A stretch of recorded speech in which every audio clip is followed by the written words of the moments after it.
O ano era 1950 e o Brasil chegava à sua primeira final de Copa do Mundo, jogando em solo brasileiro, no Maracanã, mas em um apagão da seleção ficamos sem o título. E nesse dia, um pequeno menino, com seus 9 anos, que não sabia o tamanho de uma Copa do Mundo, foi jogar bola com seus colegas e quando chegou em casa viu seu pai chorando. O nome do menino? Edson Arantes do Nascimento, que ao ver a tristeza de seu pai disse: pai, perdeu uma Copa, mas não faz mal, não se preocupe que eu vou ganhar uma Copa pro senhor. E então, em 1956, ele estreou no futebol profissional do Santos e se destacou, e em 58 foi chamado para a Copa do Mundo da Suécia. E após um sorteio de numeração, ele pegou uma camisa que até então não significava absolutamente nada, mas que depois valeria muito, a histórica camisa 10 do Rei Pelé. Foram então definidos os grupos e o Brasil caiu com a Áustria, Inglaterra e a hoje extinta União Soviética. E então, no dia 8 de junho de 1958, a seleção faria sua estreia contra a seleção austríaca. E o país estava em festa, com ânimos renovados e com uma confiança em uma geração nova para ser campeões do mundo. Então rolou a bola na Suécia e aos 36 minutos, Mazzola abre o placar para os brasileiros, fazendo o primeiro gol da seleção naquela Copa. E na volta do intervalo, aos 49 minutos, Nilton Santos amplia a vantagem brazuca. E aos 89, Mazzola marca novamente, fechando o caixão e dando uma vitória para o Brasil, em jogo sem participação de Pelé e Garrincha. Assim também foi o segundo jogo, sem os dois, onde enfrentamos a seleção inglesa, e em um jogo muito pegado, ficaram no empate em 0-0. Nesse jogo, Mazzola se lesionou no tornozelo e estaria fora dos próximos jogos. E então, contra a União Soviética, Pelé receberia uma chance no lugar dele. E assim ocorreu o primeiro jogo da história do rei do futebol, na competição mais importante do esporte. E logo no começo da partida, Vavá abriu o placar aos 3 minutos e colocou a Seleção na frente. E aos 77 minutos, em uma linda jogada de tabela entre Pelé e Vavá, novamente Vavá empurrou para dentro, marcando seu segundo gol no jogo e na competição, na primeira participação de gol em Pelé na história das Copas. E assim, o Brasil estava classificado para o mata-mata. Nas quartas de final, o Brasil enfrentaria o país de Gales, e em jogo muito pegado, aos 66 minutos, o Pelé dominou a bola girando com uma embaixadinha e tocou no cantinho pro fundo das redes. E foi desse jeito que saiu o primeiro gol de muitos do ainda adolescente Pelé em Copas do Mundo. E assim acabou o jogo. Com esse momento histórico, o Brasil estava nas semis da Copa, e na última fase antes da final, o Brasa jogaria contra a França. E no dia 24 de junho de 1958, rolou a bola nas semis e muito rapidamente, ainda no primeiro minuto, Vavá faz o seu terceiro na Copa e abre o placar para a seleção brasileira. Mas a alegria durou pouco e aos 9 minutos os franceses chegaram ao empate. Mas ainda na primeira etapa, aos 39 minutos, Didi marca para o Brasil. E assim saindo na frente mais uma vez. E então tivemos o final do primeiro tempo, Brasil 2, França 1. E 7 minutos após a volta do intervalo, após um rebote, Pelé apareceu e de esquerda mandou pro gol, ampliando o placar. E aos 64 em uma jogada, de passe e de Garrincha, novamente ele, Pelé, fez o quarto gol brasileiro e 11 minutos depois, aos 75, em um passe de Didi, Pelé domina e voleia para o fundo das redes, fazendo seu hat-trick e fazendo o quinto gol do Brasil. E aos 83, Piantoni diminui para a França, mas de nada adiantava. E então o Brasil chegava à final com um 5-2 sobre a seleção francesa. E na final enfrentaríamos a seleção da casa, a Suécia, que havia eliminado a União Soviética nas quartas e a Alemanha Ocidental nas semis. E mesmo com o trauma da Copa de 50, a população brasileira estava ansiosa e confiante.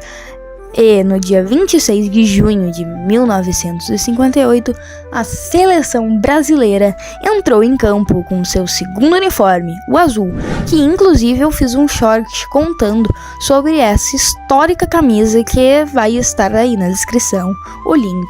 E então começou o jogo no estádio Rasuda Stadium. E logo aos 4 minutos a Suécia abriu o placar para a tristeza de todos os brasileiros, que achavam que iriam perder mais uma final de Copa. Mas mesmo com domínio sueco aos 9 minutos, Vavá marcou para o Brasil, empatando o jogo e reacendendo a chama da esperança brazuca.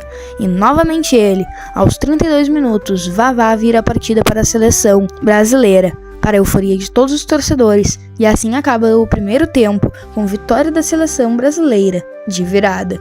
E na volta do intervalo, aos 55 minutos, Pelé recebe na marca do pênalti, domina e dá um chapéu desconcertante no zagueiro e fuzila para o fundo da rede, fazendo um dos, se não o gol mais antológico da história das Copas do Mundo.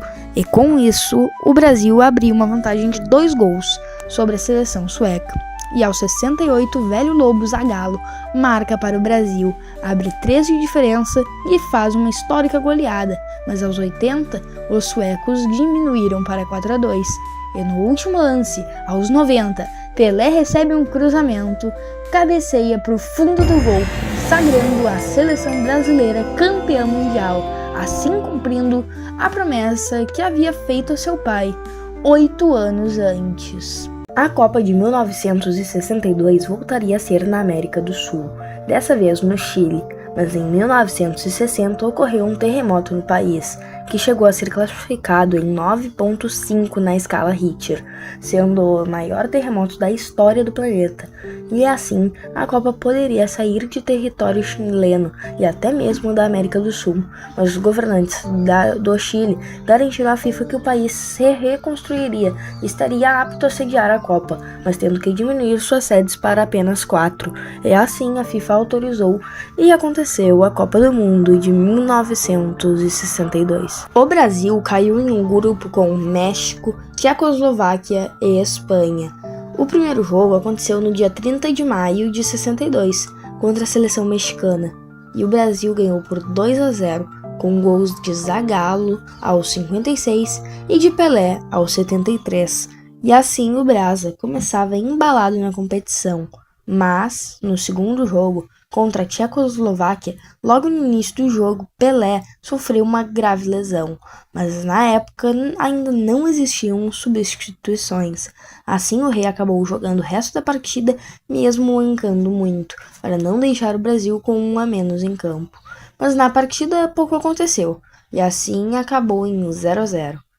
Após esse jogo, foi informado que a lesão de Pelé o tiraria de toda a Copa.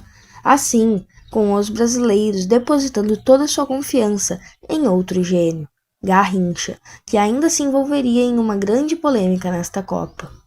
No último jogo da fase de grupos, o Brasil pegava a Espanha, e nesse jogo tivemos a primeira grande confusão de arbitragem na Copa, quando, já ganhando por 1-0, a Espanha teria um pênalti cometido por Nilton Santos, mas o lateral brasileiro deu 2 passinhos para frente, saindo da área, a fim de que o juiz, que chegou atrasado no lance, achasse que havia sido apenas falta, e deu certo. Mas na cobrança de falta, Puskás, ele mesmo, o húngaro, ele se naturalizou espanhol, inclusive, obviamente, fez uma linda bicicleta, fazendo 2-0 para os espanhóis, mas o juiz novamente falhou, marcando um impedimento inexistente. Outra coisa também, vai saber, né? Mas a explicação oficial foi de impedimento, anulando o gol espanhol e mantendo o placar em só 1-0. E aos 72 minutos apareceu Amarildo, que estava com a simples missão de substituir Pelé, e empatou o jogo, e novamente ele, aos 86, marca, virando o jogo para o Brasil e fazendo a seleção chegar ao mata-mata. Nas quartas de final, o Brasil enfrentou a Inglaterra e aos 31, Garrincha fez o seu primeiro na competição e abriu o placar. Mas aos 38, os ingleses chegam a empate com o gol de Hitchens, e assim se encerrou o primeiro tempo. Brasil 1, Inglaterra também. E pouco depois da volta do intervalo, Vavá faz o seu aos 53 e coloca o Brasa na frente. E apenas 6 minutos depois, Garrincha faz o seu segundo e abre uma boa vantagem para a seleção. E assim ficamos administrando o resultado. E acabou o jogo. Brasil 3-1 e classificação para semis. Na última partida antes da grande final, enfrentaríamos a seleção da casa, o Chile, e aos 9 minutos, Garrincha abre o placar para o Brasil, e assim saímos na frente. E aos 32, novamente ele, o anjo das pernas tortas, amplia o placar, fazendo seu segundo gol no jogo e colocando um dos pés na final. Mas aos 42, os chilenos descontam e acaba a primeira etapa, Brasil 2, Chile 1.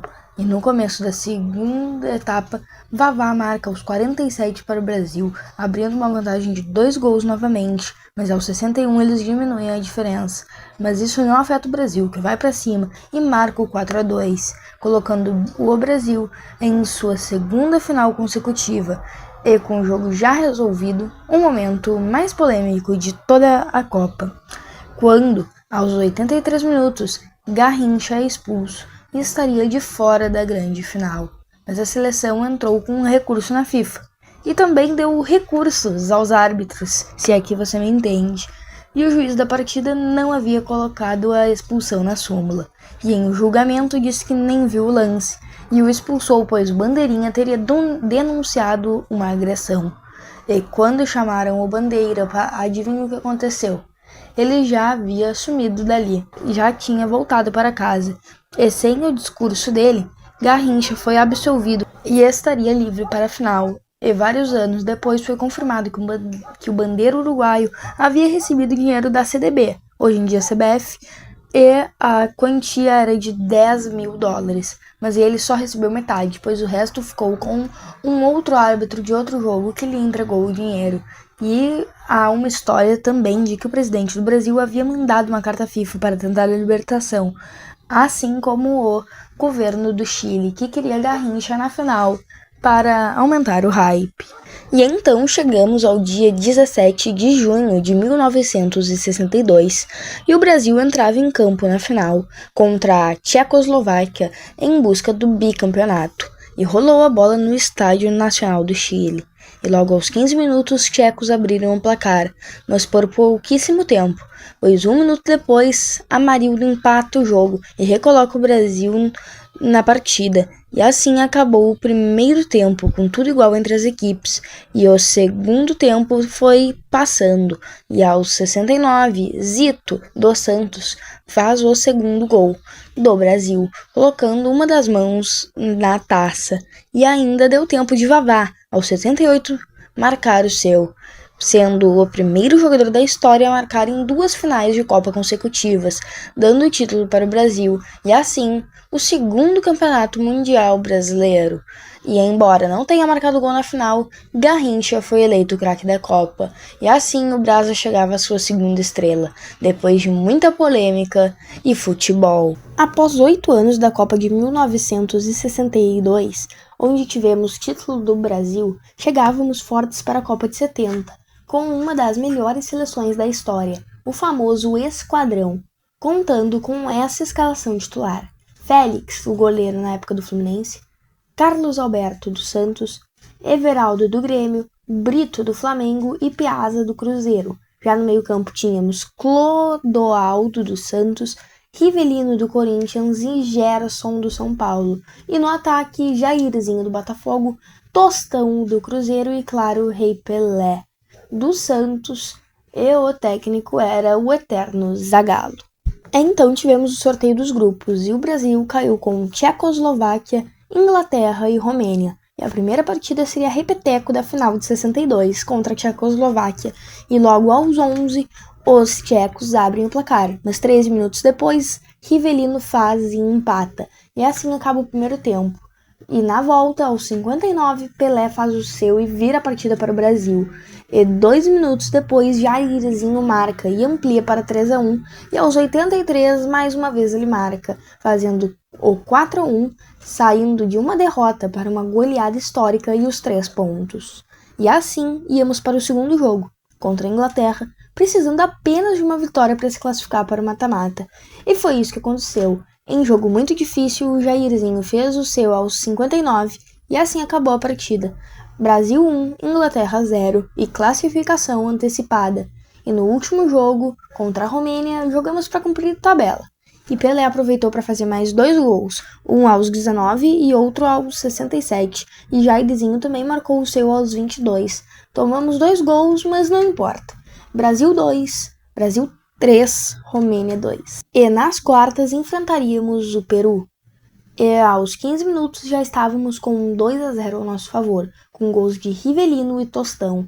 E aos 28, Galhardo, não esse, marca para o Peru e diminui. Mas aos 52, Tostão faz o seu segundo e marca o 3-1. E o Peru novamente diminui. Mas deu tempo de aos 75, Jairzinho estufar a rede e fechar o placar. Brasil 4, 2 Peru. Já nas semis, tivemos mais um duelo sul-americano. Brasil e Uruguai, um clássico do Rio Negro. E no dia 17 de junho de 1970 rolou a bola. Aos 19, os uruguaios marcam e volta o sentimento de frustração da Copa do Mundo de 50, quando perdemos a final para eles dentro do Maracanã. Mas o time brasileiro não abaixou a cabeça e foi para cima. E na finaleira do primeiro tempo, aos 44, Clodoaldo empata o jogo. E assim vai tudo igual para o intervalo, e a segunda etapa foi passando. E aos 76, Jairzinho faz o seu e coloca a amarelinha na frente. E diferente de umas seleções aí que não conseguem segurar um jogo, aquela conseguiu. E ainda deu tempo de aos 89 Rivelino ampliar e cravar a seleção brasileira na final. Na grande final, enfrentaríamos a poderosíssima Itália, que havia passado por México, os donos da casa, e a Alemanha Ocidental na semifinal, em um jogaço que ficou conhecido como o jogo do século. E então, ambas as equipes entravam em campo para disputar a final no dia 21 de junho.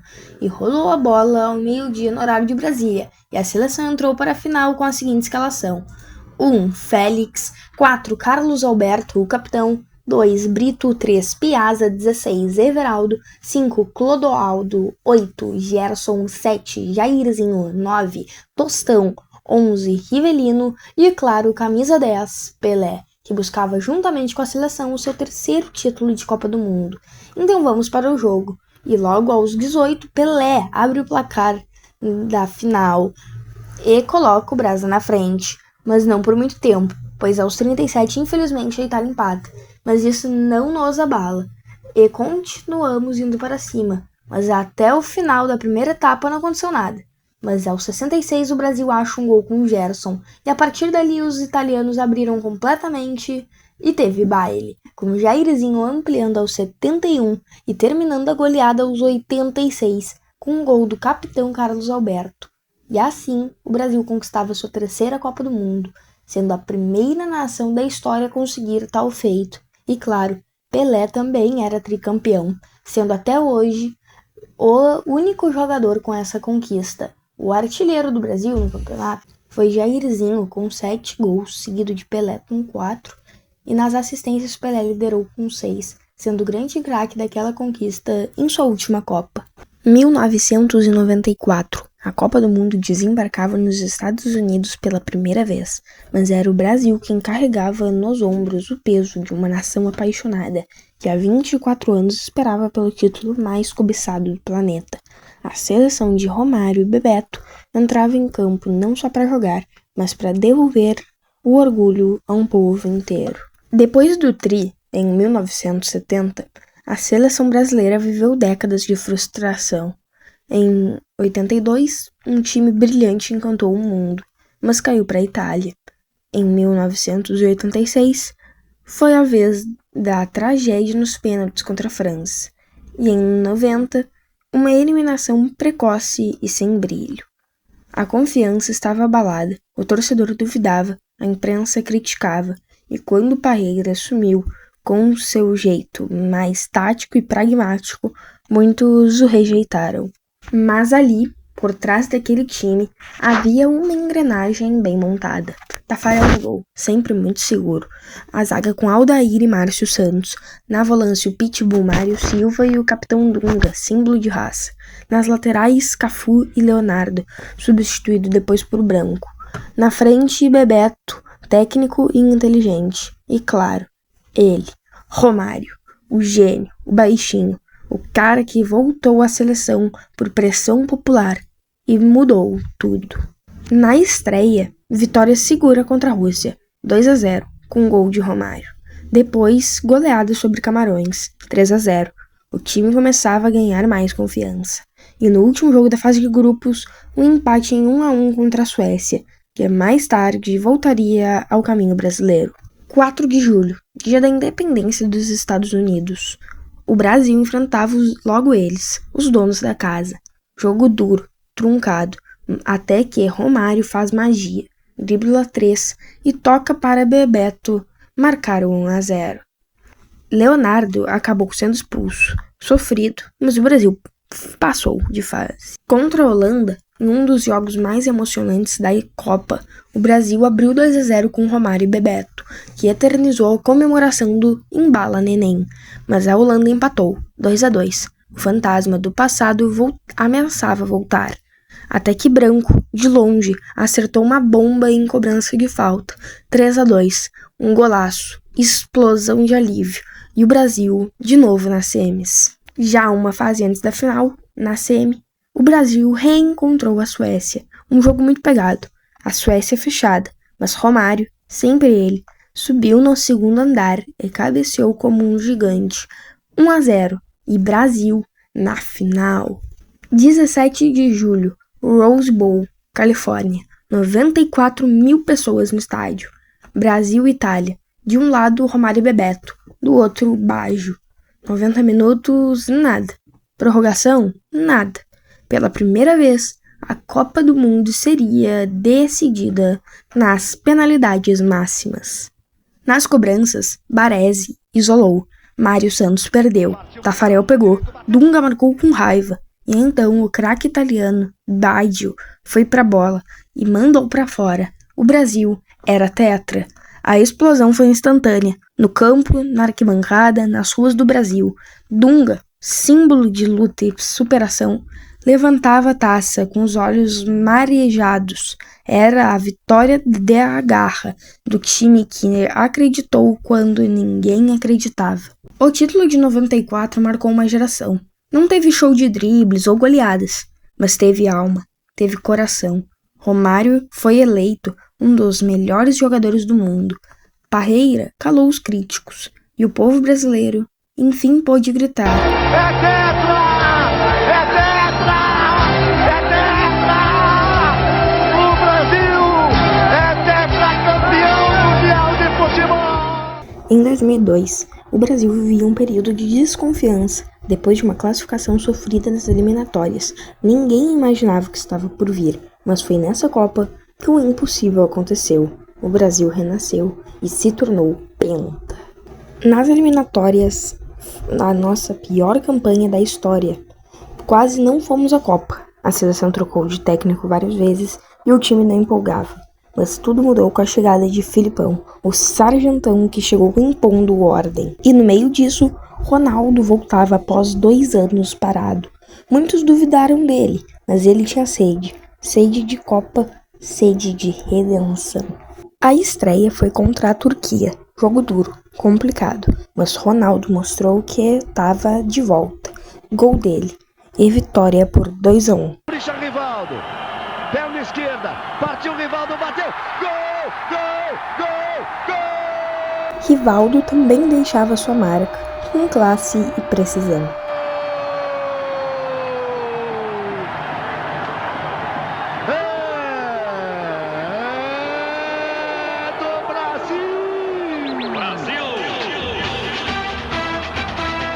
O Brasil engrenou. Contra a China, um show. 4-0. Gols de Roberto Carlos, Rivaldo, Ronaldinho e Ronaldo. A máquina começava a funcionar. E aí surgiu o trio RRR. Ronaldo, Rivaldo e Ronaldinho.